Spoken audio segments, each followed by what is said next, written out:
जिस तरीके से मदरसे के अंदर में दीन की पढ़ाई करते हैं उस तरीके से राजनीति के बारे में भी बच्चों को बताया जाए। और राजनीति के अंदर में जब तक नहीं आएंगे हम, तो हम किसके भरोसे पे वहाँ पे आवाज़ उठाएंगे, ये बताइए। क्योंकि पार्टी कोई हमको टिकट नहीं देती है और ना ही हम लोगों को पद देती है, हमको सिर्फ यूज़ करते हुए आई है। बताइए आप। बयान में हुजूर सल्लल्लाहु अलैहि वसल्लम की शान में गुस्ताखी किया था, उसके बाद में इसके वीडियो को वायरल किया गया। उसके खिलाफ में तकरीबन 58 से भी ज़्यादा FIR दर्ज है, लेकिन क्या बात है कि अभी तक उसकी गिरफ्तारी नहीं हुई। क्या लगता है आपको?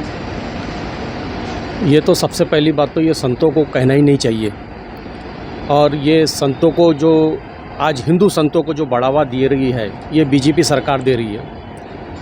और बीजेपी सरकार ने ये संतों के ऊपर में शिकंजा कसना चाहिए, पर ये बीजेपी इस चीज़ों को उल्टा संतों को बढ़ावा दे रही है और उसके ऊपर में शिकंजा नहीं कस रही है। और इस तरीके के भाईचारा को जो देश के अंदर में ख़राब करने का मंसूबा जो बीजेपी ने बनाई है हिंदू मुस्लिम को लेके, इनको सिर्फ पाकिस्तान और मुसलमान दिखता है और इनको राजकारण करना है, उसी के ऊपर में ये बीजेपी आज 10 सालों से राजकारण करते हुए आ रही है। जैसा कि आप जानते होंगे कि रामगिरी के समर्थन में महाराष्ट्र के मुख्यमंत्री एकनाथ शिंदे बिल्कुल सही बात बोल रहे हैं। कहा कि बाल भी बाका नहीं होने दूंगा मैं रामगिरी महाराष्ट्र। यही कहना यही है कि देखो, आज महाराष्ट्र के मुख्यमंत्री है, मुख्यमंत्री की मैं तो निंदा करता हूँ, क्योंकि इस तरीके का मुख्यमंत्री ने जवाब नहीं देना चाहिए। आज पब्लिकली इस तरीके का जवाब मुख्यमंत्री ने दिया है। और ये जो नितेश राणे जो धमकी दिया कि हमारे महाराज को अगर से किसी ने कुछ कहा या कुछ किया तो हम मस्जिदों में घुस के मुसलमानों को मारेंगे, उसको बोलना घुस के तो बताए। वो गोरखा है, 1.5 फुटा है, समझे। ये समझ के चलो कि ये अपना एक पब्लिकली स्टैंड बनाया है उसने। उसको पता है कि आने वाले विधानसभा के अंदर में मैं इलेक्शन हारूंगा, समझे। इस तरीके से उसने उठपुटांग बयान दिया है। उसको ये कहना, राणे एक बार कोई मस्जिद के अंदर में घुस के तो बताए, उसके बाद में बताएंगे हम तेरे को। आपको बताना चाहूँगा पिछले 2023 में जब शीतकालीन सत्र नागपुर में हुआ, उस वक्त ख्वाजा गरीब नवाज फाउंडेशन के यूसुफ अंसारी साहब ने 16 पन्नों की लिखी हुई एक किताब जिसका मेन हेडिंग था तहफ़्फ़ुज़ नामुस रिसालत, तो हज़रत मोहम्मद प्रॉफिट मोहम्मद बिल, उसमें सारी बातें लिखी थी कि किस तरीके से हेट स्पीचेस फैलाई जाती है। तो इसीलिए महाराष्ट्र में कम से कम एक कानून बनाया जाए। नहीं, गलत बोल रहे हैं आप भाई। महाराष्ट्र में नहीं है, इंडिया में कानून बनना चाहिए। मेरे आका हज़रत मोहम्मद मुस्तफ़ा सल्लल्लाहु अलैहि वसल्लम के ऊपर में जो टिप्पणी करेंगा, हम वो बिल्कुल बेशक बिल्कुल बर्दाश्त नहीं करेंगे। और हम आज करोड़ों की तादाद के अंदर में भारत देश के अंदर में हम लोग मुस्लिम समाज के लोग हैं, रहने के बाद में भी मेरे आका हज़रत मोहम्मद मुस्तफ़ा सल्लल्लाहु अलैहि वसल्लम के ऊपर में जो टिप्पणियाँ करता है उसके लिए कानून बिल्कुल सरकार ने बनाना चाहिए। और हम लोग ना ही फ़िरक़ों में बटे, ना किसी चीज़ में बटते हुए एकत्र हुए और संगठित होकर ये आवाज़ उठाए।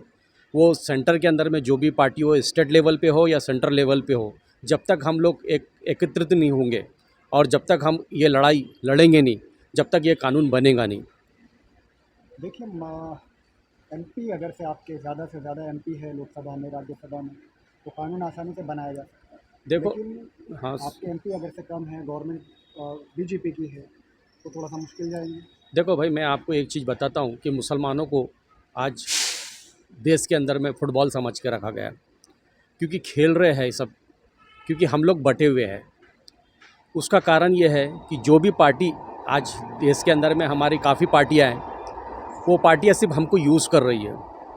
आज महाराष्ट्र के अंदर में देख लो, कहाँ है हम लोगों को पद, कहाँ हैं, और भी राष्ट्रीय लेवल के ऊपर में देखो हम लोगों की कहाँ नेता है।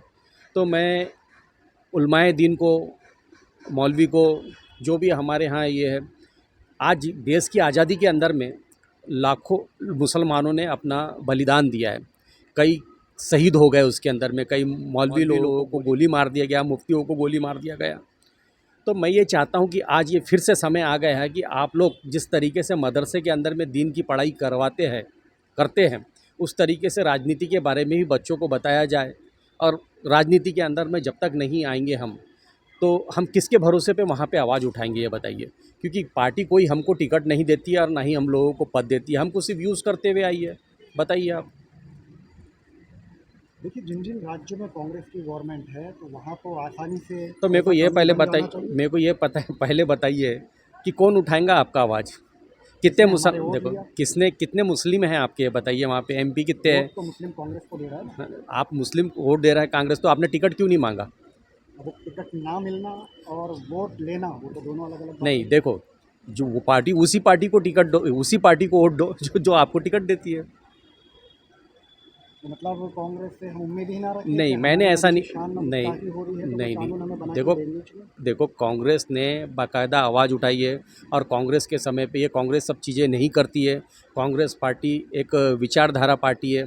कांग्रेस पार्टी का नहीं मंसूबा ये सब चीज़ों के ऊपर में रहता है। कांग्रेस का एक ही नारा है, समझे, हिंदू मुस्लिम सिख ईसाई आपस में है भाई भाई, समझे, भाईचारे की बात करती है कांग्रेस, मोहब्बत की बात करती है कांग्रेस।